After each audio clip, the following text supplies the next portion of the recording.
Alright, YouTube and Facebook, hello and good morning. So, I posted a picture of a shot that I did yesterday. A Facebook friend recommended, hey, tie a pellet to a string and shoot it as a target. Well, I understood what he meant. A lot of people understood what I meant. And then I went and did it yesterday, and somehow I actually hit it on the first shot. So I posted pictures on this airgun page that I joined up with. Well, here's the actual pellet that I shot. See, it took the chunk right off the skirt. Now, this is the one that I'm going to shoot today. Somehow people misunderstood it and thought that I'm actually going to put that in the rifle. That's not what we're talking about here, folks. So give me just a second and I'm going to show you exactly what I'm doing. It's a fun shot, taking it at about 20 yards, and here we go. Alright folks, here it is. Here's the concept. Alright, we've got a pellet tied to a string. Forgive the busted bottles and torn up bag back here, but that is a clamp holding the string in the top of the target holder and all the way down, and it's going to rest there in the middle of the page. Alright, the only reason that I've got that set in the middle of the page, or the page behind it, is so that I can actually see it, because even through a 4x scope from 20 yards, that's a hard to see target. So anyways, here we go. Alright, once again, this is the setup we're using. My hand is going to be resting in this pad here, so it's going to be a supported armorer's hold when I'm firing this. That is the Leapers UTG 4x32. It's got the adjustable objective on the front. That barrel is fully shrouded, so in other words, suppressor built in. Hey, there's a little bug spray, and also thermocell. There's mosquitoes out here, and you can see that thermocell is kind of cool. It gives off like a little smoky vapor, but it sure works. Those of you who haven't tried it, you need to. There's the golf tees we were shooting with yesterday. These are the pellets that I'm using. Crosman Premier Ultra Magnums. And while I'm on the pellet conversation real fast, yesterday I picked up some Benjamin Discovery domes, or not domes, hollow points, and I tried them in this rifle. The Premier domes, or I keep saying domes, the Premier hollow points perform exactly the same as these Ultra Magnums do in this rifle. I mean, there is no accuracy difference between the two, so they are interchangeable for me for this rifle. I thought, being the same weight, looked like the exact same cut, that they would perform the same, the Discoveries. Lord, no. They were, comparatively speaking, I mean, it was not good. It was not good.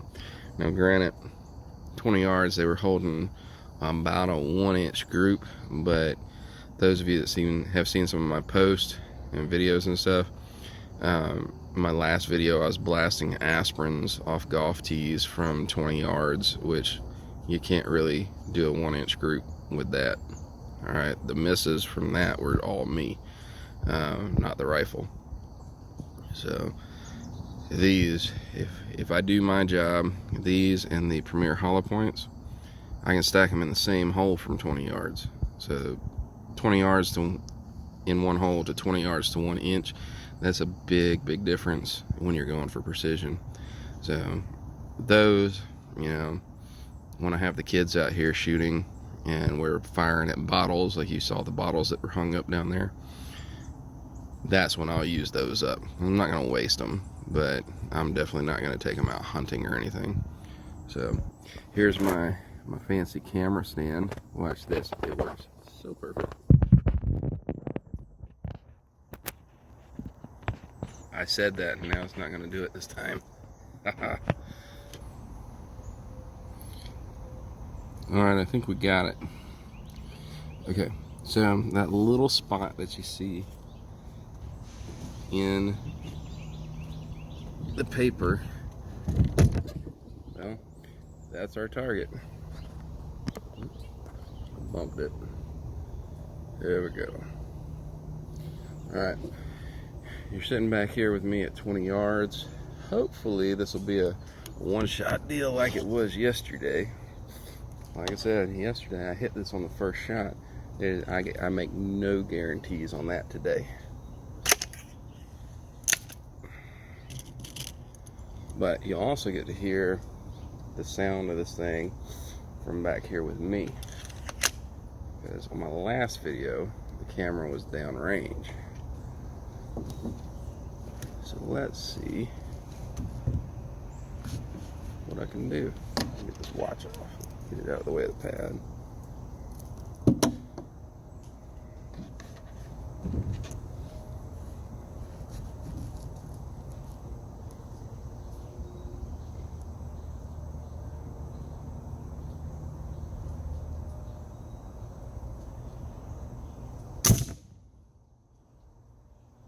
So close. It's like the width of a pellet away from it.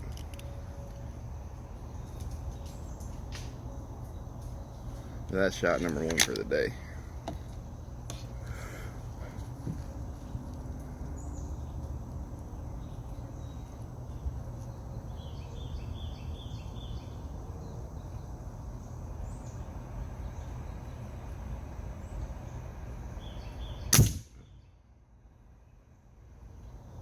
Width of the pellet on the other side. Alright. You might see that spot growing just a hair. Let's see if the third time's a charm or not. Like I said, these are my first shots of the day. I have not been shooting, so I'm not warmed up. But I'm still hitting within a pellet's width.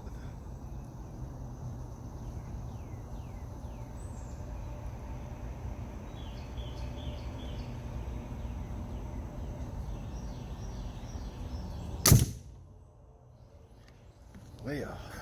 Held that too long.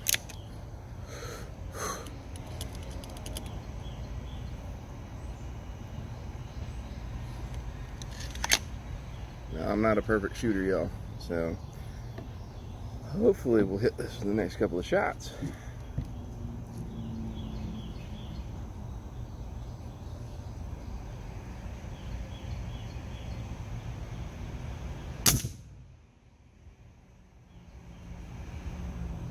Y'all, I'm not sure, but I think I might have done it.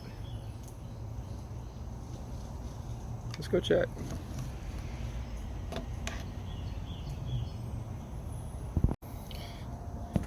Okay, so I think I may have actually hit it on one of the first couple of shots.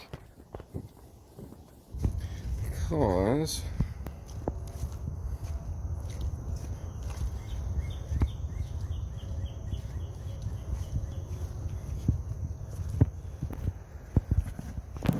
this string is now embedded into the first hole. So let's see if we can pull this sucker out here. Oh boy. Alright, hang on. Bear with me. Sucker out. Alright, YouTube and Facebook. So what you just saw with the video cutting out when I'm trying to get a view of the pellet after it's been shot the first time is my palm accidentally hit the stop button on the phone. So I'm filming all of this with a Samsung Galaxy S8, and yeah, like I said, touch screen. The stop button got hit with my palm, So at least you get to see the second hit. Man, I know the sun's really bright at that point, so just what you can watch for right before this is if you rewind it to the fourth shot that I took, you don't necessarily see the pellet impact, but you can see above it the entire string that it's hanging from jumps out to the side because of the impact. You can see the shock wave go up the string. So that's how you can tell that, hey, yeah, I hit the mess out of that thing. So anyways, enjoy the rest.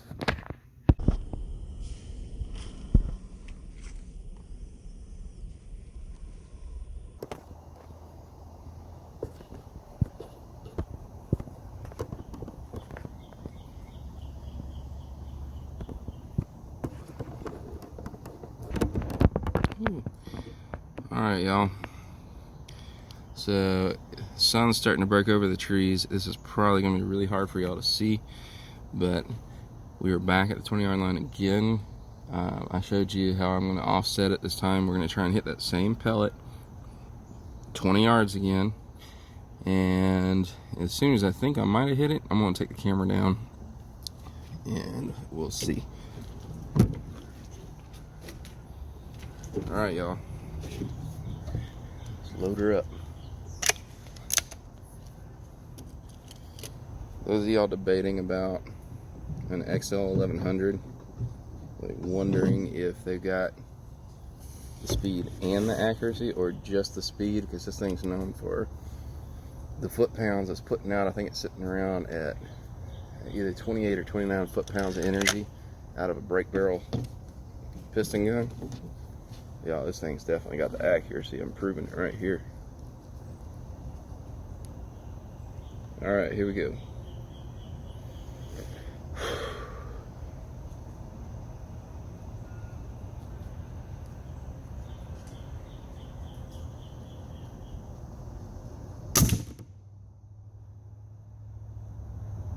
Yeah, high right. Now sometimes when I get to shooting, I'll feel the pulse in my hand, and you can kind of see the scope bounce a little bit, and that's the majority of where my misses come from, is trying to control that aspect of my hold, because obviously if the scope's bouncing a little bit, it's going to go where it is at the exact second that it goes off. But breathing control, trigger control, all that stuff comes into play.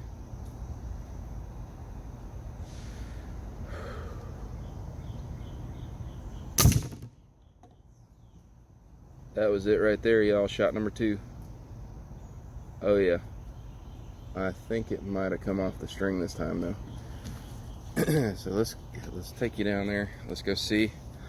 Shot number 2 hit 25 yards, or not 25, excuse me, 20.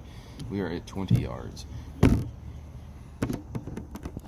Alright, taking you with me. Let's zoom this back out, get you a clearer picture.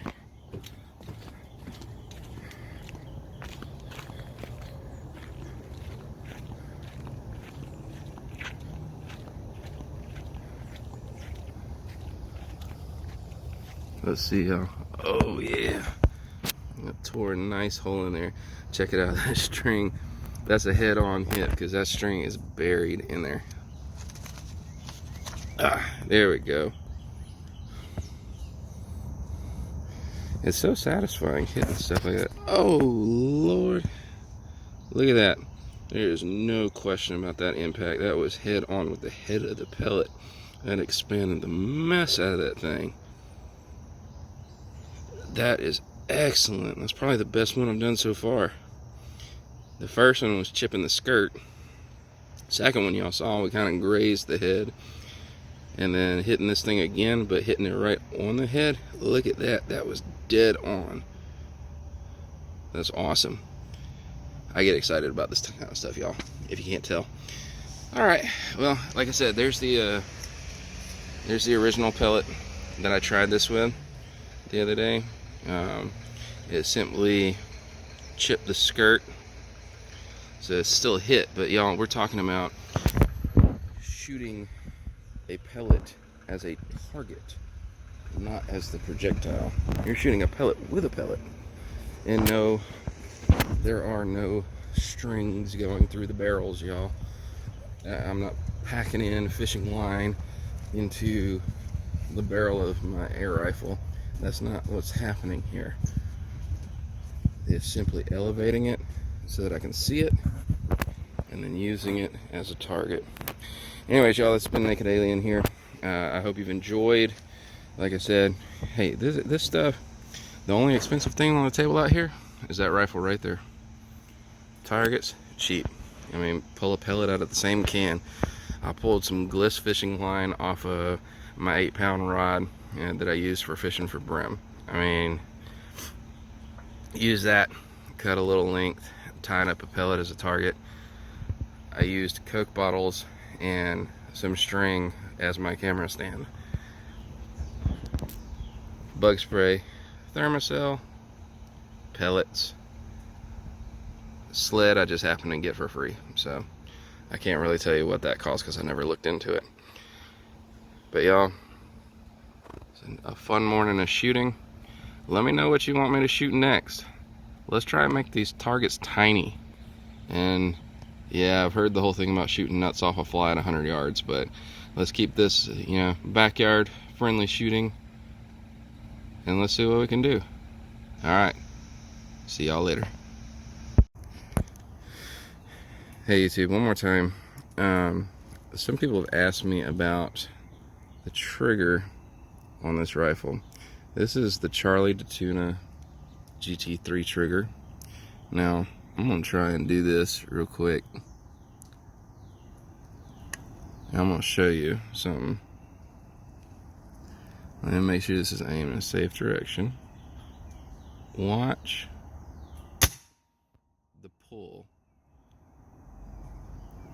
Did y'all see that? Now that's louder because I didn't have, that's dry fired it once. That trigger, y'all, if you do that sucker right, you can feel it just start to move. It's so lightweight and so smooth that if you pull it slow enough, and you're only pulling it about this far, that's it.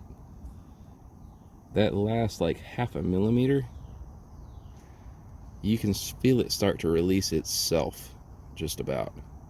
Kind of like the effect of a crossbow trigger, those of you that have fired a crossbow, and that tension on the line starts to finally give way. So it kind of does a little bit of the same thing. Now, whether that's a mistake on the install on my part or not, it works really, really well. As you can see, I mean, you're seeing me shoot a pellet as a target at 20 yards. You're seeing me blast aspirin at 20 yards. Now, 20 yards is my range in the backyard. I can't really extend it much more than about 5 feet to the edge of the back deck. And then, you know, just out of courtesy to the neighbors until I get the fence put up, I could push out to 25 yards if I go to the corner of the yard, but that's like sitting in broad view from the front yard, and well, you know, nosy neighbors, this thing's shrouded, so it's got the suppressor in there for a reason, and one of my reasons is so I can enjoy shooting in my own privacy of my own home. So anyways, yeah, this trigger, it's a must with this rifle. And I do remember the old trigger, you know, you had to bring it back here, and then that for the first stage, and then the second stage you clicked it all the way back. This sucker, smooth as butter. I mean, when I say smooth as butter, holy crap, I mean, it's no joke. So go research which trigger from Charlie to Tuna you need and drop one in. I swear you will not regret it. All right, y'all, have a good one. See ya.